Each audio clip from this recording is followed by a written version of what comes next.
And on this video, we go over the state of the 2021 Miami Marlins. Let's get into it.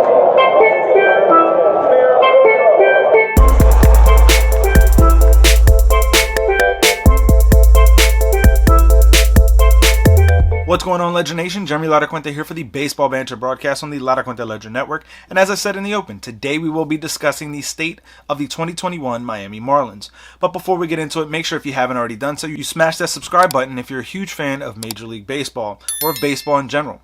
And even if you're a casual fan, make sure you smash that subscribe button as well, as we will be bringing you a ton of coverage here about the game of Major League Baseball in 2021. So make sure you keep it locked in at the Laracuente Legend Network and making us your number one spot to go to for baseball news.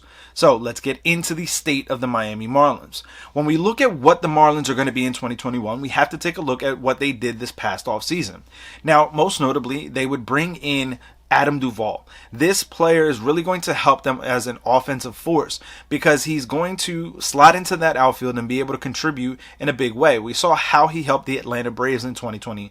Now, when you go into the 2021 campaign, he strengthens the Marlins and weakens the Braves, which is always an overall plus for the Miami Marlins. We would also see them bring in 5 pitchers who are going to play multiple roles for them in their bullpen as well as in the rotation, in my opinion. When you look at what this staff is going to be, I think that they're very much going to be able to mix and match and kind of plug guys in where they best fit in terms of their ability and opportunity.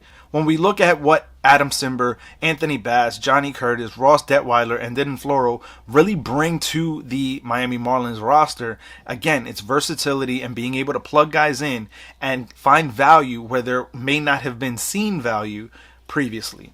Now, as we jump into the state of the rotation for the Miami Marlins, this is actually going to be a very interesting rotation in my opinion. When you look at what they have with guys like Sandy Alcantara, Pablo Lopez, Eliezer Hernandez, and Sixto Sanchez, this is going to be an interesting mix of players and pitchers who are going to have their opportunity to really shine and stand out in 2021. Now, what that 5th spot or potentially even a 6th spot looks like, I think we'll have to wait and see how the season shakes out following spring training.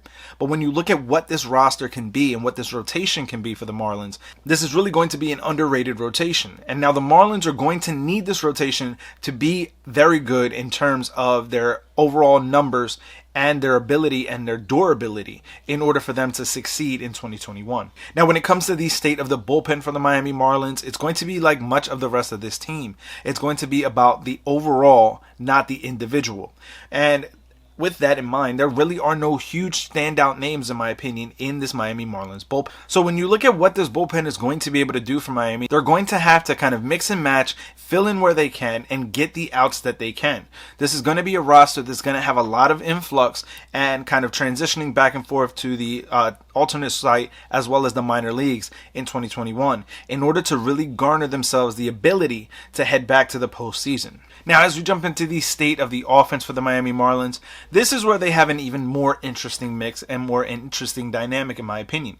When you look at what this offense is going to be able to do for the Marlins in 2021, it's going to be very underrated. It's going to be very mix and match. Just like with the bullpen, just like with the tail end of the rotation, I think there's going to be a lot of versatility and a lot of interchanging that happens for the Marlins in 2021. For Miami to be successful, they're going to need to remain healthy and get very stellar breakout years from several players on this offense in order for them to be able to head back to the postseason. Now, I've said it all off season long, if you've paid attention here at the Laracuente Legend Network and the Baseball Banter Broadcast, that the National League East to me is going to be the most competitive division in all of Major League Baseball in 2021.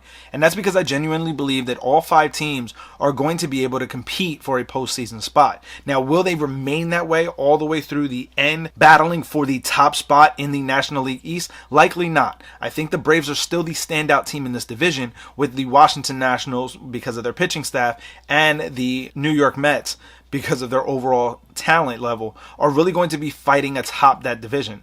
But I genuinely believe that the Philadelphia Phillies are going to be an underrated and overlooked team mistakenly, and I think the same thing for the Miami Marlins. I think when you look at what they're going to be able to do, this offense for the Marlins is really going to help them stand out. Now, as we look at the state of the franchise, again, this is going to be a super tough division in 2021. For Miami to be successful, they need breakout seasons across the board. Pitching, hitting, defense, all of it has to really stand out. Otherwise, the performance that they had in the shortened 2020 season is going to be seen as a fluke type year.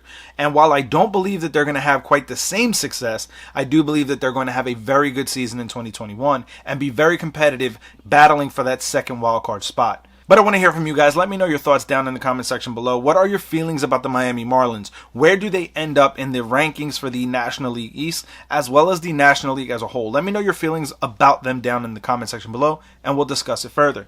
As always, if you haven't already done so, make sure you smash that like, subscribe, and bell to stay notified each and every time we drop new content here on the Laracuente Legend Network.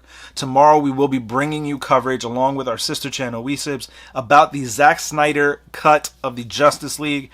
It's going to be a brand new movie, so make sure you keep it locked in here at the Laracuente Legend Network and along with our sister channel WeSibs. Links to their channel will be down in the show notes below, as there's a ton coming from the collaborative effort here at the Laracuente Legend Network. So make sure you keep it locked in, and I will catch you guys with the latest news, notes, or my personal thoughts, theories, and opinions have to be dropped about the game of Major League Baseball. Peace.